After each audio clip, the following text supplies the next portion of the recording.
ಸ್ಥಾತಾನ ಸಮಯ ನಾಹಸ್ಮ ಸಮಯಂ ತಾತ ತಚ್ಚನೋ ಬ್ರಾಹ್ಮಣ ವಿದು ನಿತ್ಯಂ ಸಂಕ್ಲೇಶಿತ ರಾಜನ್ ಸ್ವರಾಜ್ಯಾಂಶಂ ಲಭೇಮಹಿ. 13 ವರ್ಷಗಳವರೆಗೆ ಪಟ್ಟ ಕಷ್ಟ ಅಂದರೆ ಅಷ್ಟಿಷ್ಟಲ್ಲ, ಊಹೆ ಮಾಡಲಿಕ್ಕೆ ಸಾಧ್ಯವಿಲ್ಲದೆ ಇದ್ದದ್ದು. ಕಾಡು ಅಂದಮೇಲೆ ಕಾಡು, ಕಾಡು ಅಂದಮೇಲೆ ಕಾಡು. ಆ ಕಾಡಿನಲ್ಲಿ ಏನೇನು ಸಮಸ್ಯೆಗಳು, ಪ್ರಾಣಿಗಳಿಂದ, ಕ್ರಿಮಿಗಳಿಂದ, ದಾರಿದ್ರ್ಯದಿಂದ, ಹೊಟ್ಟೆಗೆ ಅನ್ನ ಇಲ್ಲದೆ ಇದ್ದದ್ದಕ್ಕಾಗಿ, ಮತ್ತಷ್ಟು ಜನ ತಮ್ಮನ್ನು ಆಶ್ರಯಿಸಿದ್ದಕ್ಕೆ, ರಾಜ್ಯವಿಲ್ಲದೆ ರಾಜ್ಯವನ್ನು ಗಳಿಸಿಯೂ ಮಹಾ ಸಾಮ್ರಾಜ್ಯ ಪದವಿಯಲ್ಲಿ ಪಟ್ಟಾಭಿಷೇಕವಾದರೂ ಒಂದಕ್ಕೊಂದು ಸೇರುವಂತೆ ಇದು ಬಹಳ ಭಯಾನಕವಾದ ದುಃಖ. ಅಷ್ಟೆಲ್ಲ ಇದ್ರೂ ಗುರುತ್ವಂ ಭವತಿ ಪ್ರೇಕ್ಷ ಬಹೂನ್ ಕ್ಲೇಶಾನ್ ತಿತಿಕ್ಷ್ಮಹೇ. ನಿನ್ನಲ್ಲಿ ಗುರುತ್ವ, ದೊಡ್ಡಸ್ತಿಕೆ, ಅದನ್ನು ನೋಡಿ ನಾವು, ಮನುಷ್ಯನಿಗೆ ಒಂದು ವಿಚಿತ್ರವಿರ್ತದೆ, ಮನುಷ್ಯ ಏನೂ ಸಹನೆ ಮಾಡುವುದಕ್ಕೆ ತಯಾರಾಗ್ತಾನೆ. ಸ್ವಾಮಿಗಳು ಹೇಳ್ತಾರೆ ಇಂಥದ್ದು ಮಾಡಬೇಕು ಅಂತ, ಏನೂ ಮಾಡುವುದಕ್ಕೆ ತಯಾರಾಗ್ತಾನೆ. ತಯಾರಾದಾಗ ಕಷ್ಟವೇ ಅಂತ ಅನಿಸುವುದಿಲ್ಲ. ಎಷ್ಟು ವಿಚಿತ್ರವಾಗಿದೆ ನೋಡಿ. ಮನುಷ್ಯನ ಮನಸ್ಸು ಅಂತನ್ನುವುದು ಒಂದು ಭಕ್ತಿಗೋ, ಒಂದು ಪ್ರೇಮಕ್ಕೋ, ಒಂದು ಭಯಕ್ಕೋ, ಯಾವುದೋ ಒಂದು ಕರ್ತವ್ಯ ಕರ್ಮದ ಪ್ರಜ್ಞೆಗೋ ಅಂಟಿಕೊಂಡಾಗ, ಆ ಒಂದು ಭಾವ ಜಾಗೃತವಾದಾಗ ಬಂದ ಕಷ್ಟವೆಲ್ಲ ಕಷ್ಟವಲ್ಲದಿದ್ದಂತೆ ಹೋಗಿಬಿಡ್ತದೆ. ಎಷ್ಟು ವಿಚಿತ್ರವಾಗಿದೆ. ಇಷ್ಟೆಲ್ಲ ಕ್ಲೇಶಗಳನ್ನು ನಾವು ಸಹನೆ ಮಾಡಿದ್ದು ಕೇವಲ ನಮ್ಮಪ್ಪ ನಮ್ಮ ಕಕ್ಕ ಹೇಳಿದ್ದಾನೆ, ಅವನ ಮಾತನ್ನು ಪರಿಪಾಲಿಸಬೇಕು ಅಂತ ಅನ್ನೋದಕ್ಕಾಗಿ ಸಹನೆ ಮಾಡಿದ್ದೇವೆ ಅಂತ ಹೇಳಿದ್ದಾರೆ. ಅಂದರೆ ನೋಡಿ, ಏನು ಎಷ್ಟಕ್ಕೂ ತ್ಯಾಗ ಮಾಡುವುದಕ್ಕೆ ತಯಾರು. ಗಂಡನಿಗಾಗಿ ಹೆಂಡತಿ, ಹೆಂಡತಿಗಾಗಿ ಗಂಡ, ಏನೊಂದು ಪ್ರೇಮ, ಮಕ್ಕಳಿಗಾಗಿ ತಾಯಂದಿರು, ಏನೋ ಕಷ್ಟಪಡುವುದಕ್ಕೂ ತಯಾರು. ಎಷ್ಟು ವಿಚಿತ್ರವಾಗಿರುತ್ತೆ ಅಂದರೆ, ಇದು ಮನುಷ್ಯ ಫಿಸಿಕಲಿ ಅದೆಲ್ಲ ಕಷ್ಟ, ಮಹಾ ಕಾರ್ಪಣ್ಯ, ನಾನಾ ವಿಧವಾದ ಭಯ, ಅನೇಕ ಆಪತ್ತುಗಳು, ನಾನಾ ಸಂಕಟಗಳು ಎಲ್ಲ ಸುತ್ತಿದ್ರೂ ಕೂಡ ಮನಸ್ಸು ಒಂದು ಯಾವುದೋ ಒಂದು ಧ್ಯೇಯಕ್ಕಾಗಿ, ಯಾವುದೋ ಉದ್ದೇಶಕ್ಕಾಗಿ, ಯಾವುದೋ ಅದ್ಭುತ ಭಾವದಿಂದಾಗಿ ಅದು ಸಹನೆ ಮಾಡುವುದಕ್ಕೆ ತಯಾರಾಗುತ್ತೆ. ಸಹನೆ ಮಾಡುವುದಕ್ಕೆ ತಯಾರಾಗ್ತದೆ. ಆ ರೀತಿಯಾಗಿ ಆಗಿರುವಂತಹ ಒಂದು ಮಾತನ್ನು ಹೇಳ್ತಾರೆ, ಗುರುತ್ವಂ ಭವತಿ ಪ್ರೇಕ್ಷ್ಯ ಬಹೂನ್ ಕ್ಲೇಶಾನ್ ತಿತಿಕ್ಷ್ಮಹೆ. ನಿನ್ನಲ್ಲಿ ಗೌರವದಿಂದ, ನಿನ್ನಲ್ಲಿ ಗುರುಭಾವನೆಯಿಂದ ನಾವು ಎಲ್ಲ ಕ್ಲೇಶಗಳನ್ನು, ಎಲ್ಲ ಕಷ್ಟಗಳನ್ನು ನಾವು ಸಹನೆ ಮಾಡಿದ್ದೇವೆ ಅಂತ ಹೇಳಿ ಕಳಿಸಿದ್ದಾರೆ ನನಗೆ. ನಾವು ನೋಡ್ತೇವೆ, ಒಂದು ರೋಗಿ, ಭಾರೀ ರೋಗಿಯಾದಂತಹ ಮನುಷ್ಯನಿಗೆ ರೊಕ್ಕ, ಹಣ ಸುರಿತಾರೆ, ಸಾಲ ಮಾಡಿ ಸುರಿತಾನೆ, ಕಷ್ಟಪಟ್ಟು ಸುರಿತಾನೆ, ಬದುಕಿ ಬಿಟ್ಟರೆ ಮುಗಿದು ಹೋಯಿತು, ಆನಂದವಾಗಿ ಬಿಡ್ತದೆ. ಆ ಹಣ ಸುರಿಯೋದಕ್ಕೆ ಅವನಿಗೆ ಎಚ್ಚರ ಇರುವುದಿಲ್ಲ. ಇನ್ನು ಬೇರೆ ಕಾಲದಲ್ಲಿ ಹಣವನ್ನು ಸುರಿಯೋದು ಅಂತಲ್ಲ, ಸುರಿಯೋದು ಬಿಡಿ, ಸ್ವಲ್ಪ ಹಣವನ್ನು ಹಿಂದೆ ಮುಂದೆ ಖರ್ಚು ಮಾಡುವುದಕ್ಕೂ ಸಂಕೋಚ ಪಡುವಂತಹ ಮನುಷ್ಯ ತನ್ನ ಹೆಂಡತಿಯ, ತಂದೆಯ, ತಾಯಿಯ, ಮಕ್ಕಳ, ಅಣ್ಣ ತಮ್ಮಂದಿರ, ಗೆಳೆಯರ ಯಾರದೋ ಒಂದು ಆಪತ್ತು ಕಂಡಾಗ ಆ ಭಾವ ಅನ್ನುವುದು ಅವನಿಗೆ ಬಲವಾಗಿ ಬರ್ತದೆ. ಅದರ ಭಾವದ ಬೆಂಬಲದಿಂದ ಮನುಷ್ಯ ಖರ್ಚು ಮಾಡ್ತಾನೆ, ಎಷ್ಟೂ ಕಷ್ಟಪಡುವುದಕ್ಕೆ ತಯಾರಾಗ್ತಾನೆ. ಇದನ್ನೆಲ್ಲ ನಾವು ನೋಡ್ತಾ ಇದ್ದರೆ ಮನುಷ್ಯನ ಮನಸ್ಸಿನ ಭಾವ ಎಷ್ಟು ಮಹತ್ವದ್ದಿದೆ, ಅಷ್ಟು ಜಗತ್ತಿನ ಹೊರಗಿನ ಯಾವ ಆತಂಕಗಳೂ ಅಲ್ಲ. ಎಲ್ಲ ಆತಂಕಗಳಿಗೆ ಒಂದು ಪ್ರತೀಕಾರ, ಅದು ಭಾವ. ಎಲ್ಲ ಆತಂಕಗಳಿಗೆ ಒಂದೇ ಒಂದು ಪ್ರತೀಕಾರ, ಉತ್ತರ, ಅದು ಭಾವ. ಆದ್ದರಿಂದ ಆ ಗುರುತ್ವವನ್ನು ಇಟ್ಟು ಅವರು ಇಷ್ಟೆಲ್ಲ ಕ್ಲೇಶವನ್ನು ಸಹನಪಟ್ಟು ಮಾಡಿದಾರಲ್ಲ, ಹಾಗಾದರೆ ಆ ಗುರುತ್ವವನ್ನು ನೀನು ಗೌರವದಿಂದ ಉಳಿಸ್ಕೋ, ಗೌರವದಿಂದ ನೀನು ಉಳಿಸ್ಕೋ, ಅದನ್ನು ಹಾಳುಗಡಿಸಬೇಡ. ಗುರುತ್ವಂ ಭವತಿ ಪ್ರೇಕ್ಷ ಬಹೂನ್ ಕ್ಲೇಶಾನ್ ತಿತಿಕ್ಷ್ಮಹೆ ಸಭವಾನ್ ಮಾತ್ರ ಪಿತೃವತ ಅಸ್ಮಾಸು ಪ್ರತಿಪದ್ಯತ.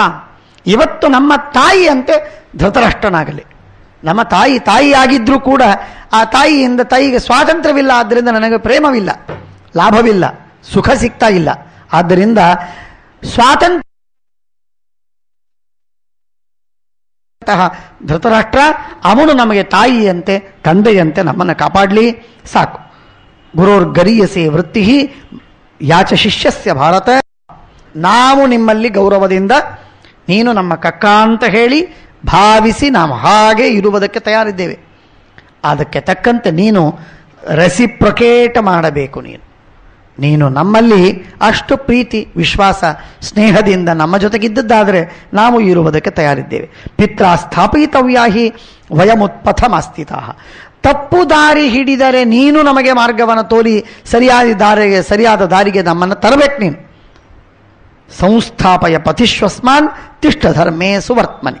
ನಮ್ಮನ್ನು ಸನ್ಮಾರ್ಗದಲ್ಲಿಟ್ಟು ಧರ್ಮದಲ್ಲಿ ಇರಿಸು.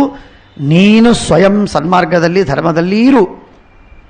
ಆಹುಶ್ಚೇಮಂ ಪರಿಷದಂ ಪುತ್ರಾಸ್ತೆ ಭರತರ್ಷಭ ಧರ್ಮಜ್ಞೇಶ ಸಭಾಸತ್ಸು ನೇಹ ಯುಕ್ತಮ ಸಂಪ್ರತಂ ಯತ್ತ ಧರ್ಮೋಹ್ಯಧರ್ಮೇಣ ಸತ್ಯಂ ಯತ್ತಾಂಡತೇನ ಚ ಹನ್ಯತೆ ಪ್ರೇಕ್ಷಮಾಣಾನಾಂ ಹತಸ್ತತ್ರ ಸಭಾಸದಃ. ಸಾಮಾನ್ಯವಾಗಿ ಧರ್ಮ ಒಂದು ಬಂದಿದೆ ಒಂದು ಕಡೆಗೆ, ಇನ್ನೊಂದು ಕಡೆಗೆ ಅಧರ್ಮವಿದೆ. ಅಧರ್ಮಕ್ಕೆ ಬಲ ಸಿಕ್ಕಿತು ಅಂತಾದರೆ, ಅಧರ್ಮಕ್ಕೆ ಬಲ ಇಲ್ಲ, ಧರ್ಮಕ್ಕೆ ಬಲ. ಆದರೆ ಜನ ಎಲ್ಲ ಅಧರ್ಮವನ್ನು ಅನುಷ್ಠಾನ ಮಾಡಿದಾಗ ಅಧರ್ಮಕ್ಕೆ ಬಲ ಬಂತು. ಆಗ ಆ ಅಧರ್ಮದಿಂದ ಧರ್ಮ ಹಾಳಾಗಿ ಹೋಗುತ್ತೆ, ಸತ್ತು ಹೋಗುತ್ತೆ. ಅಧರ್ಮದಿಂದ ಧರ್ಮ ಹಾಳಾಗಿ ಹೋಗುವುದೇನಿದೆ ಇದು ಹಿತಲಕ್ಷಣವಲ್ಲ, ಒಳ್ಳೆಯ ಲಕ್ಷಣವಲ್ಲ, ಕ್ಷೇಮವಲ್ಲ. ಅದರಿಂದ ಮಹಾನರ್ಥ, ಅದು ಮಹಾ ಕಷ್ಟದ ಸೂಚನೆ ಅದು. ಯತ್ರ ಧರ್ಮೋಹ್ಯಧರ್ಮೇಣ ಸತ್ಯಂ ಯತ್ರಾನೃತೇನ ಚ. ಅನೃತದಿಂದ ಸತ್ಯ ಸೋಲತ್ತೆ, ಅಧರ್ಮದಿಂದ ಧರ್ಮ ಸೋತು ಹೋಗುತ್ತೆ. ಹನ್ಯತೆ ಪ್ರೇಕ್ಷಮಾಣಾನಾಂ ಹತಾಸ್ತತ್ರ ಸಭಾಸದಃ. ಯಾವ ಜನ ನೋಡ್ತಾ ಇರುವಾಗ ಈ ವಿಧವಾದಂತಹ ಧರ್ಮಾಧರ್ಮಗಳಲ್ಲಿ ಯುದ್ಧವಾಗಿ ಧರ್ಮ ಬಿದ್ದು ಅಧರ್ಮ ಗೆಲ್ಲತ್ತೋ, ಸತ್ಯ ಸೋತು ಸುಳ್ಳು ಗೆಲ್ಲತ್ತೋ, ಅಂಥ ಸಂದರ್ಭದಲ್ಲಿ ನೋಡುವ ಸಭಾಸದರೆಲ್ಲ ಸತ್ರು ಅಂತ ತಿಳಿ. ಅವರು ಬಾಲಿಶರವರು. ಅದಕ್ಕೆ ಪ್ರತಿಭಟನೆ ಮಾಡದ, ಅದನ್ನು ನಿಲ್ಲಿಸದ, ಅದಕ್ಕೆ ಅಪಸ್ವರವನ್ನು ಎತ್ತದಂತಹ ಯಾವ ವ್ಯಕ್ತಿಯೋ ಅವನೆಲ್ಲ ಪಾಪಿಷ್ಠನೇ. ಪಾಪ ನಡೆಯುವಾಗ ಅದಕ್ಕೆ ಪ್ರತೀಕಾರ ಮಾಡುವುದೇ ಧಾರ್ಮಿಕನ ಕೆಲಸ, ಸತ್ಯವಂತನ ಕರ್ತವ್ಯ. ಹಾಗಾಗಿ ವಿದ್ಧೋ ಧರ್ಮೋಹ್ಯಧರ್ಮೇಣ ಸಭಾಂ ಯತ್ರ ಪ್ರಪದ್ಯತೆ ನ ಚಾಸ್ಯ ಶಲ್ಯಂ ಕೃತ್ತಂತಿ ವಿದ್ಧಾಸ್ತತ್ರ ಸಭಾಸದಃ. ಧರ್ಮ ಏತಾನ್ ಆರುಜತಿ, ಧರ್ಮ ಏತಾನ್ ಆರುಜತಿ. ಧರ್ಮ ಅವರನ್ನು ಎಲ್ಲರಿಗೆ ರೋಗವನ್ನು ತಂದು ಕೊಡ್ತದೆ, ಪೀಡೆಯನ್ನು ಮಾಡ್ತದೆ, ಬಹಳ ದುಃಖಗೊಳಿಸ್ತದೆ. ಯಥಾ ನದಿ ಅನುಕೂಲಜಾನ್. ದಾರಿಗೆ ದಂಡಿಗೆ ನದಿಯ ಎರಡು ಪಾರ್ಶ್ವದಲ್ಲಿ ಇರುವಂತಹ ಗಿಡಗಳನ್ನು ಕೊಚ್ಚಿಕೊಂಡು ಹೋಗುವಂತೆ, ನದಿ ಹಾಳು ಮಾಡುವಂತೆ ಧರ್ಮ ತನ್ನನ್ನು ಕೈಬಿಟ್ಟಂತಹ ಜನರನ್ನು ಕೊಚ್ಚಿಕೊಂಡು ಹೋಗುತ್ತೆ. 4 ದಿನಗಳವರೆಗೆ ಮೆರೆದಂತೆ ತೋರುತ್ತೆ. ಆದರೆ ಧರ್ಮ ಮಾತ್ರ ತನ್ನನ್ನು ಬಿಟ್ಟವರನ್ನು ಎಂದೆಂದಿಗೆ ಕಾಪಾಡುವುದಿಲ್ಲ. ಯೇ ಧರ್ಮ ಮನುಪಶ್ಯಂತ ಸ್ತೂಷ್ಣೀಂ ಧ್ಯಾಯಂತ ಆಸತೆ ತೇ ಸತ್ಯಮಾಹುರ್ಧರ್ಮ್ಯಂಚ ನ್ಯಾಯ್ಯಂಚ ಭರತರ್ಷಭ. ಧರ್ಮವನ್ನು ತಿಳಿದು ಏಕಾಂತವಾಗಿ ತಾನು ಆ ತಿಳುವಳಿಕೆಯಲ್ಲಿ ಆಲೋಚನೆ ಮಾಡ್ತಾನೋ, ಧ್ಯಾನಮಗ್ನಾಗಿ ಅದನ್ನು ಚಿಂತನೆ ಮಾಡ್ತಾನೋ, ಅವನು ಸತ್ಯ ಮತ್ತು ಧರ್ಮ್ಯಗಳನ್ನು, ನ್ಯಾಯವಾದ ಮಾತುಗಳನ್ನು ಹೇಳುವ ಸಾಮರ್ಥ್ಯವುಳ್ಳವ. ಬೇರೆಯವರಿಗೆ ಹೇಳಲಿಕ್ಕಾಗುವುದಿಲ್ಲ. ಅಜಾತ ಶತ್ರುಂ ಜಾನೀಶೆ ಸ್ಥಿತಂ ಧರ್ಮೇ ಸತಾಂ ಸದಾ. ಅಜಾತ ಶತ್ರು ನಮ್ಮ ಧರ್ಮರಾಜ, ಅವನಿಗೆ ಶತ್ರುಗಳಿಲ್ಲ. ಅವನು ತಾನಾಗಿ ಯಾರನ್ನೂ ಶತ್ರುವಾಗಿ ಮಾಡಿಲ್ಲ. ಅವನನ್ನು ದ್ವೇಷ ಮಾಡಿದವರಿದ್ದಾರೆ, ಅವನ ವಿರೋಧವನ್ನು ಮಾಡಿದವರಿದ್ದಾರೆ. ಆದರೆ ತಾನಾಗಿ ಯಾರನ್ನೂ ಶತ್ರುಗಳನ್ನು ಮಾಡಿಕೊಂಡಿಲ್ಲ. ಆದ್ದರಿಂದ ಅವನು ಅಜಾತ ಶತ್ರು. ಅಂಥ ಆ ಧರ್ಮರಾಜ ದಾಹಿತಶ್ಚ ನಿರಸ್ತಶ್ಚ. ನೀನವರನ್ನ ಏನೇನು ಸತಾಯಿಸಿದ್ದಿ ಅಂತ ಹೇಳೋದು ಸಾಧ್ಯವಿಲ್ಲ.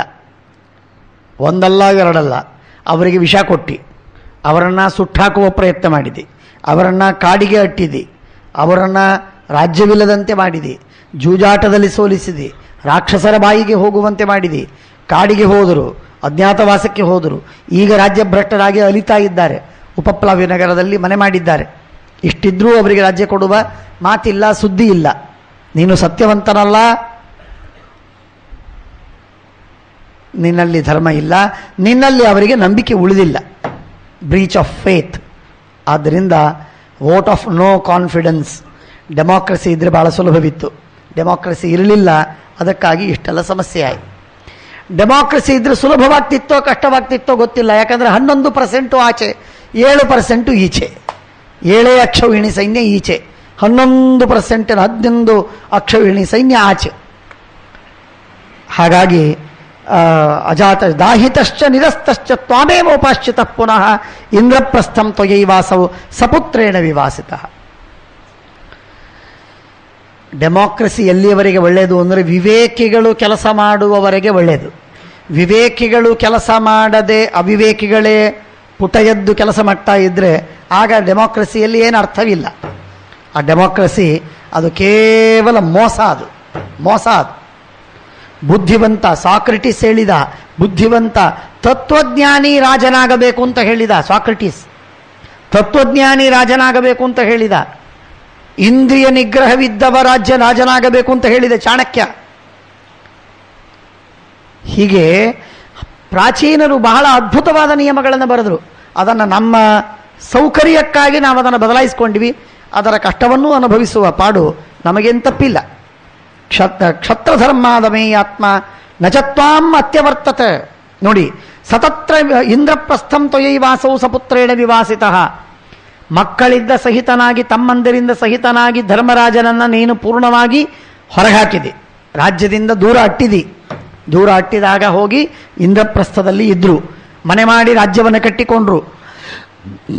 ಇಷ್ಟಿದ್ರೂ ಸತತ್ರ ವ್ಯವಸನ್ ಸರ್ವಾನ್ ವಶಮಾನೀಯ ಪಾರ್ಥಿವಾನ್, ಎಲ್ಲ ರಾಜನನ್ನು ತಮ್ಮ ವಶ ಮಾಡಿಕೊಂಡ್ರು. ಆದರೆ ತೊನ್ಮುಖಾನ್ ಅಕರೋದ್ರಾಜನ್, ಆ ಎಲ್ಲ ರಾಜರು ಕೂಡ ನಿನಗೆ ವಶರಾಗುವಂತೆ ಮಾಡಿದರು. ಇದನ್ನು ನೀನು ಆಲೋಚನೆ ಮಾಡು. ಎಲ್ಲರೂ ತಮ್ಮವರು ಅಂತ ಹೇಳಿ ತಮ್ಮ ವಶದಲ್ಲಿ ಇಟ್ಕೊಳ್ಳಿಲ್ಲ, ನಿನಗೆ ಕರ ಕೊಡುವಂತೆ ಮಾಡಿದರು, ಟ್ಯಾಕ್ಸ್ ಕೊಡುವಂತೆ ಮಾಡಿದರು, ನಿನ್ನ ದಾಸರಂತೆ ಮಾಡಿದರು. ನೀನು ಸಮ್ರಾಟ್, ನೀನು ಚಕ್ರವರ್ತಿ ಅನ್ನೋ ಹಾಗೆ ಅವರು ಮಾಡಿದರು. ತೊನ್ಮುಖಾನ್ ಅಕರೋದ್ರಾಜನ್ ನಚತ್ವಾಂ ಅತ್ಯವರ್ತತ, ನಿನ್ನನ್ನು ಒಂದು ಕಾರಣಕ್ಕೆ ಒಂದು ಕಾರ್ಯದಲ್ಲಿ ನಿನ್ನನ್ನು ಮೀರಲಿಲ್ಲ. ಇಂದ್ರಪ್ರಸ್ಥದಲ್ಲಿ ರಾಜ್ಯವನ್ನು ಗಳಿಸಿ ತಾವು ರಾಜ್ಯವನ್ನು ಕಟ್ಟಿಕೊಂಡು ಹೊಸ ರಾಜ್ಯ ನಿರ್ಮಾಣ ಮಾಡಿ ಅದರಲ್ಲಿ ಮೆರೆಯುವ ಸಂದರ್ಭದಲ್ಲೂ ನಿನ್ನದೇನು ಅಗತ್ಯವಿತ್ತು? ನಿನ್ನಿಂದ ಏನು ಹಿಡಿ ಮಣ್ಣು ಸಿಕ್ಕಿಲ್ಲ ಅವರಿಗೆ. ಹಿಡಿ ಮಣ್ಣು ಸಿಕ್ಕದಿದ್ದಂತಹ ನಿನ್ನಿಂದ ಏನು ಅವರಿಗಾಗಬೇಕಾಗಿತ್ತು? ಇಷ್ಟಿದ್ರೂ ನಿನ್ನನ್ನು ಬಹಳವಾಗಿ ಗೌರವಿಸಿದರು, ನಿನ್ನನ್ನು ತಿರಸ್ಕಾರ ಮಾಡಲಿಲ್ಲ.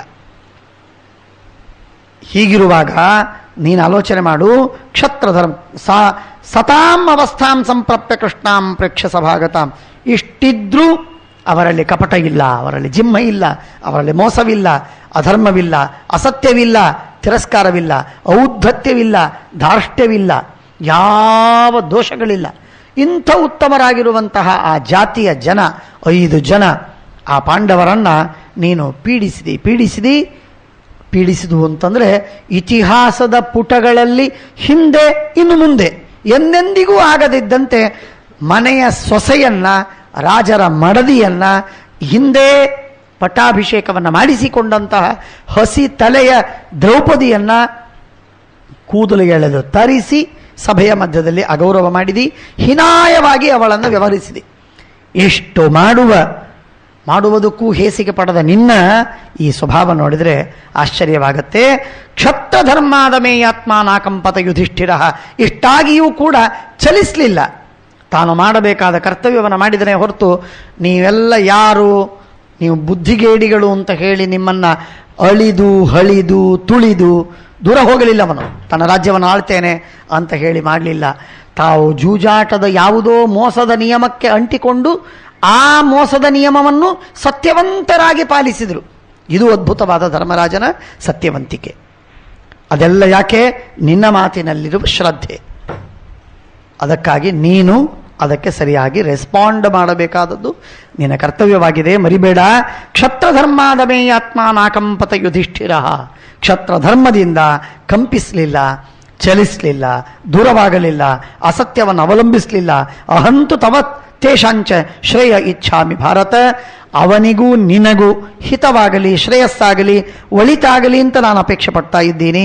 ಆದ್ದರಿಂದ ಧರ್ಮಾದರ್ಥಾತ್ ಸುಖಾಚ್ಚೈವ ಮಹಾರಾಜನ್ ನೀನಶಃ ಪ್ರಜಾ. ಧರ್ಮ ಅರ್ಥ ಸುಖದಿಂದ ರಾಜರು ದೂರವಾಗುವುದು ಬೇಡ, ಪ್ರಜೆಗಳು ಹಾಳು ಮಾಡಿಕೊಳ್ಳುವುದು ಬೇಡ, ಸುಖವಾಗಿರಲಿ. ಸ್ಥಿತ ಶುಶ್ರೂಷಿತಂ ಪ್ರಾರ್ಥಾ ಸ್ಥಿತ ಯೋದ್ಧುಂ ಅರಿಂದಮ. ಕೊನೇ ಒಂದು ಮಾತು ಹೇಳಿ ಮುಗಿಸ್ತಾನೆ ಕೃಷ್ಣ. ಕೃಷ್ಣ ಹೇಳಿದ, ಪಾಂಡವರು ನಿನ್ನ ಸೇವೆ ಮಾಡುವುದಕ್ಕೂ ಸನ್ನದ್ಧರಾಗಿದ್ದಾರೆ, ಯುದ್ಧವಾಡಿ ತಲೆ ತೆಗೆಯುವುದಕ್ಕೂ ಸಿದ್ಧರಾಗಿದ್ದಾರೆ. ಯಾವುದು ಬೇಕು? ಆಪ್ಷನ್ ನೀನು ಆಪ್ಟ್ ಮಾಡಬೇಕಷ್ಟೆ. ಯುದ್ಧವೋ ಶಾಂತಿಯೋ. ಯುದ್ಧಕ್ಕೆ ಸಿದ್ಧರಾದರೆ ತಲೆ ತೆಗಿತಾರೆ, ಶಾಂತಿಗೆ ಸನ್ನದ್ಧರಾದರೆ ಒಪ್ಪಿಗೆ ಕೊಟ್ಟರೆ ಕಾಲು ಹಿಡಿದು ಸೇವೆ ಮಾಡ್ತಾರೆ. ಹೇಡಿಗಳಾಗಿ ಕೂತಿಲ್ಲ ಅವರು. ಆದ್ದರಿಂದ ಇದೆರಡೂ ಆಪ್ಷನ್ನುಗಳಿಗೆ ಅವರು ಸಿದ್ಧರಾಗಿದ್ದಾರೆ, ಇದು ನಿನಗೆ ಗೊತ್ತಿರಲಿ ಅಂತ ಕೃಷ್ಣ ಧೃತರಾಷ್ಟ್ರನಿಗೆ ಹೇಳಿ ತನ್ನ ಯತ್ತೇ ಪಥ್ಯತಮಂ ರಾಜನ್, ಯಾವುದು ನಿನಗೆ ಪಥ್ಯತಮವಾದದ್ದು, ನಾನು ಹೇಳುವ ಮಾತು ಅತ್ಯಂತ ಹಿತವಾದದ್ದು, ಶಾಶ್ವತ ಹಿತವಾದದ್ದು, ತಸ್ಮಿನ್ ತಿಷ್ಠ ಪರಂತಪ ಅಂತ ಹೇಳಿ ಧರ್ಮರಾಜನಿಗೆ ಧೃತರಾಷ್ಟ್ರನಿಗೆ ಈ ಮಾತುಗಳನ್ನು ಹೇಳಿ ಕೃಷ್ಣ ತನ್ನ ಉಪಸಂಹಾರವನ್ನು ಮಾಡ್ತಾನೆ. ತದ್ವಾಕ್ಯಂ ಪಾರ್ಥಿವ ಸರ್ವೇ. ಆಶ್ಚರ್ಯವೇನು ಅಂದರೆ ಕೃಷ್ಣ ಹೇಳಿದ ಮಾತನ್ನ ಎಲ್ಲ ರಾಜರು ಅಭಿನಂದನೆ ಮಾಡಿದ್ದಾರೆ. ಅದ್ಭುತ ಅದ್ಭುತ, ಎಂಥ ಉತ್ತಮವಾದ ಮಾತು ಹೇಳಿದ, ಬಹಳ ಒಳ್ಳೆ ಮಾತು, ಇದನ್ನು ಪಾಲಿಸಬೇಕು. ಧೃತರಾಷ್ಟ್ರ ಏನಂತಾನೋ ಏನೋ. ಧೃತರಾಷ್ಟ್ರ ಗಂಭೀರವಾಗಿ ಕೂತಿದ್ದ, ಅವನ ಮಾತಿನಿಂದ ಏನೋ ಭಾವ ತಿಳಿಲಿಲ್ಲ. ಹಾಗಾಗಿ ಎಲ್ಲರೂ ಆಲೋಚನೆ ಮಾಡ್ತಾ ಇದ್ದಾರೆ. ಸರ್ವೇ ಹೃದಯೈ ಸಮಪೂಜಯನ್, ತಮ್ಮ ಹೃದಯದಿಂದ ಹೃತ್ಪೂರ್ವಕವಾಗಿ ಅಭಿನಂದನೆ ಮಾಡಿದ, ಸಂತೋಷಪಟ್ಟು. ನತತ್ರ ಕಶ್ಚಿತ್ ವಕ್ತುಂ ಹಿ ವಾಚಂ ಪ್ರಾಕ್ರಾಮದಗ್ರತಃ. ಕೃಷ್ಣ ಅಷ್ಟು ಮೇಘ ಗಂಭೀರವಾದ ಧ್ವನಿಯಿಂದ ಆ ವಿಧವಾದ ಗೌರವದ ಗಂಭೀರವಾದ ತತ್ವಭರಿತವಾದ ನ್ಯಾಯಯುಕ್ತವಾದ ಧರ್ಮ್ಯವಾದ ಹಿತಕರವಾದ ಮಾತುಗಳನ್ನು ಉಪದೇಶವನ್ನು ಮಾಡಿದ ಮೇಲೆ ಯಾರು ಮಾತಾಡುವುದಕ್ಕೂ ಮುಂದೆ ಬರಲಿಲ್ಲ. ಎಲ್ಲರೂ ಗಂಭೀರವಾಗಿ ಆಲೋಚನೆ ಮಾಡ್ತಾ ಇದ್ದಾರೆ. ಕೃಷ್ಣನ ಮಾತಿಗೆ ತಕ್ಕಂತೆ ಮುಂದಿನವರು ಮಾತಾಡಬೇಕು. ಒಬ್ಬ ಭಾರೀ ಸಂಗೀತಗಾರ ಹಾಡಿ ಆದ ಮೇಲೆ ಇನ್ಯಾರು ಹಾಡ್ಲಿಕ್ಕೆ ಸಾಧ್ಯ? ಅಪಸ್ವರದಲ್ಲಿ, ಅಪಧ್ವನಿಯಲ್ಲಿ, ಗರ್ಧವ ರಾಗದಲ್ಲಿ ಯಾರು ಹಾಡ್ತಾರೆ? ಯಾರೂ ಹಾಡ್ಲಿಕ್ಕೆ ಸಾಧ್ಯವಿಲ್ಲ. ಹಾಗಾಗಿ ಎಲ್ಲರೂ ಸ್ತಬ್ಧರಾಗಿದ್ದಾರೆ, ಎಲ್ಲರೂ ಮೂಕರಾಗಿದ್ದಾರೆ. ಪ್ರತಿಯೊಬ್ಬರೂ ಮೌನದಿಂದ ಅದನ್ನು ಪ್ರೇಕ್ಷಣೆ ಮಾಡ್ತಾ ಇದ್ದಾರೆ. ಯಾರು ಮಾತಾಡ್ತಾರೆ, ಇನ್ನು ಮುಂದೆ ಯಾರು ಏನು ಉತ್ತರ ಕೊಡ್ತಾರೆ, ಯಾರು ಮಾತಾಡ್ತಾರೆ, ಇದನ್ನು ಆಲೋಚನೆ ಮಾಡ್ತಾ ಇದ್ದಾರೆ ಪ್ರತಿಯೊಬ್ಬರು. ನತತ್ರ ಕಶ್ಚಿತ್ ವಕ್ತುಂ ಹಿ ವಾಚಂ ಪ್ರಾಕ್ರಾಮದಗ್ರತಃ. ಮುಂದಾಗಿ ಮಾತಾಡುವುದಕ್ಕೆ ಯಾರು ತಯಾರಿಲ್ಲ, ಗಂಭೀರವಾಗಿ ಸುಮ್ಮನೆ ಕೇಳ್ತಾ ಇದ್ದಾರೆ. ಆ ಸಂದರ್ಭದಲ್ಲಿ ಸ್ಥಿಮಿತಾಹ ಹೃಷ್ಟರೋಮಾಣಃ ಆಸನ್ ಸರ್ವೇ ಸಭಾಸದಃ. ಪ್ರತಿಯೊಬ್ಬರೂ ಸ್ಥಿಮಿತರಾಗಿದ್ದಾರೆ, ಗಕ್ಕಾಗಿದ್ದಾರೆ, ಗಡಚ್ಚಾಗಿದೆ. ಅವರ ಕಿವಿಯೆಲ್ಲ ತುಂಬಿದೆ, ಹೃದಯ ತುಂಬಿದೆ, ಯುಕ್ತಿಯೆಲ್ಲ ಸಿದ್ಧವಾಗಿದೆ, ಯುದ್ಧ ತಪ್ಪು ಅಂತ ಗೊತ್ತಾಗಿದೆ. ಧೃತರಾಷ್ಟ್ರ ಮೋಹದಲ್ಲಿ ಬಿದ್ದಾನೆ ಅಂತ ತಿಳಿದಿದೆ. ದುರ್ಯೋಧನ ಮಹಾಪಾಪಿ ಅಂತ ಗೊತ್ತಾಗಿದೆ. ನಾವು ಇದಕ್ಕೇನಾದರೂ ಸೊಪ್ಪು ಹಾಕಿದರೆ ನಾವು ಮಹಾ ಪಾಪಿಷ್ಠರಾಗ್ತೇವೆ, ಅನರ್ಥಶಾಲಿಗಳಾಗ್ತೇವೆ ಅಂತ ಅನ್ನೋದು ಎಚ್ಚರ ಬಂದಿದೆ. ಆ ಎಲ್ಲ ಮಾತಿನ ಮಧ್ಯದಲ್ಲಿ ತಮ್ಮನ್ನೇ ತಾವು ಆಲೋಚನೆ ಮಾಡುವಂತೆ ಸ್ಥಿಮಿತರಾಗಿದ್ದಾರೆ. ಹೃಷ್ಟರೋಮಾಣ, ರೋಮಾಂಚವಾಗಿದೆ ಅವರಿಗೆ. ಒಂದೊಂದು ರೋಮಗಳು ಪ್ರತಿಸ್ಪಂದನೆ ಮಾಡ್ತಾ ಇವೆ, ಕೇವಲ ಹೃದಯವಲ್ಲ. ಕೃಷ್ಣನ ಒಂದೊಂದು ಮಾತು ಅವರ ಮೈ ರೋಮಾಂಚನಕ್ಕೆ ಕಾರಣವಾಗಿದೆ. ಒಂದೊಂದು ರೋಮ ಕೃಷ್ಣ ನೀನು ಹೇಳಿದ ಮಾತು ಸತ್ಯ ಸತ್ಯ ಅನ್ನುವಂತೆ ರೋಮಾಂಚವಾಗಿದೆ. ಕಸ್ವಿದುತ್ತರ ಮೇತೇಶಾಂ ವಕ್ತು ಮುತ್ಸಾಹತೆ ಪಮಾನ್. ಯಾರು ಇನ್ನು ಉತ್ತರ ಹೇಳ್ತಾರೆ? ದುರ್ಯೋಧನ ಹೇಳ್ತಾನೆಯೇ, ಧೃತರಾಷ್ಟ್ರ ಹೇಳ್ತಾನೆಯೇ, ಕರ್ಣ, ಶಕುನಿ, ದುಶ್ಯಾಸನ ಇವರು ಯಾರು ಹೇಳ್ತಾರೋ, ಅಥವಾ ವಿದುರ ಏನಾದರೂ ಮಾತಾಡ್ತಾನೋ, ಭೀಷ್ಮದ್ರೋಣಾದಿಗಳು ಮಾತಾಡ್ತಾರೋ, ಯಾರು ಇದರಲ್ಲಿ ಮಾತಾಡಬೇಕು? ಇಂಥ ಅದ್ಭುತವಾದ ಉಪನ್ಯಾಸದ ತರುವಾಯ ಯಾರು ಇದಕ್ಕೆ ಸೇರಿದಂತೆ ಮಾತಾಡುವುದಕ್ಕೆ ಸಾಧ್ಯ? ಇತಿ ಸರ್ವೇ ಮನೋಭಿಸ್ತೇ ಚಿಂತೆಯಂತಿ ಸ್ಮ ಪಾರ್ಥಿವ. ಪ್ರತಿಯೊಬ್ಬರ ಮನಸ್ಸಿನಲ್ಲೂ ಆಲೋಚನೆ. ಯಾರೋ ಮಾತಾಡುವುದಕ್ಕೆ ತಯಾರಾಗ್ತಾ ಇಲ್ಲ, ಆಲೋಚನೆ ಮಾಡ್ತಾ ಇದ್ದಾರೆ ಯಾರು ಯಾರು ಯಾರು. ಪರಸ್ಪರವಾಗಿ ನೋಡುವುದು ಮಾತ್ರ ಸಿದ್ಧವಾಯಿತು, ಮಾತಾಡುವುದಕ್ಕೆ ಯಾರೂ ತಯಾರಿಲ್ಲ. ಕೃಷ್ಣನ ಮಾತಾದ ಮೇಲೆ ಮಾತಾಡಬೇಕು. ಅಷ್ಟೇ ಗೌರವದ ಗಂಭೀರವಾದ ಅಂಥ ತತ್ವಪೂರಿತವಾದ ಅದೇ ಬೆಲೆ ಇರುವ ಅಷ್ಟೇ ಪ್ರಶಸ್ಸಾದ ಮಾತುಗಳನ್ನು ಹೇಳುವುದಕ್ಕೆ ಯಾರು ಅನ್ನುವ ಆಲೋಚನೆ ಎಲ್ಲರ ಮನಸ್ಸಿನಲ್ಲಿ ಬರ್ತಾ ಇದೆ. ತಥಾ ತೇಷು ಚ ಸರ್ವೇಷು ತೂಷ್ಣೀಂ ಭೂತೇಶು ರಾಜಸು. ಎಲ್ಲರೂ ಶಾಂತರಾಗಿದ್ದಾರೆ. ಆಗ ಜಾಮದಗ್ನ್ಯ ಇದಂ ವಾಕ್ಯಂ ಅಬ್ರವೀತ್ ಕುರು ಸಂಸದಿ. ಪರಶುರಾಮ ದೇವರು ಆ ಮಾತಿಗೆ ಸೇರಿದಂತೆ ಕೃಷ್ಣನ ಮಾತಿನ ಹಿಂದೆ ಪರಶುರಾಮ ದೇವರು ಮಾತಾಡ್ತಾರೆ. ನೋಡಿ ಹೇಗಿದೆ, ಕೃಷ್ಣ ಮಾತಾಡಿದ, ಅದಕ್ಕೆ ತಕ್ಕಂತೆ ಮಾತಾಡುವವರು ಮತ್ತೊಬ್ಬರು ಬೇಕು. ಅದು ಯಾರು? ಜಾಮದಗ್ನ್ಯ, ಪರಶುರಾಮ. ಕೃಷ್ಣ ದಶಾವತಾರದ ಒಂದು ರೂಪ, ಪರಶುರಾಮ ದಶಾವತಾರದ ಮತ್ತೊಂದು ರೂಪ. ಇವರಿಬ್ಬರು ಮಾತಾಡುವುದಾಯ್ತು. ಉಪನ್ಯಾಸವನ್ನು ಮಾಡುವುದಕ್ಕೆ ಯಾರು ಸಮರ್ಥರು? ಕೃಷ್ಣ. ಅದರ ತರುವಾಯ ಅರ್ಥಾತ್ ಅದರಂತೆ ಪೂರ್ಣವಾಗಿ ಅದಕ್ಕೆ ಸಮಾನವಾಗಿ ಮಾತಾಡುವವನು ಪರಶುರಾಮ. ಹಾಗಾಗಿ ಪರಶುರಾಮ ಮಾತುಗಳನ್ನು ಆಡುವುದಕ್ಕೆ ಪ್ರಾರಂಭ ಮಾಡಿದ್ದಾನೆ. ಆ ಉಪನ್ಯಾಸಗಳನ್ನು ಮತ್ತೆ ಮುಂದೆ ಹೇಳ್ತಾರೆ. ಶ್ರೀಕೃಷ್ಣಾರ್ಪಣಮಸ್ತು.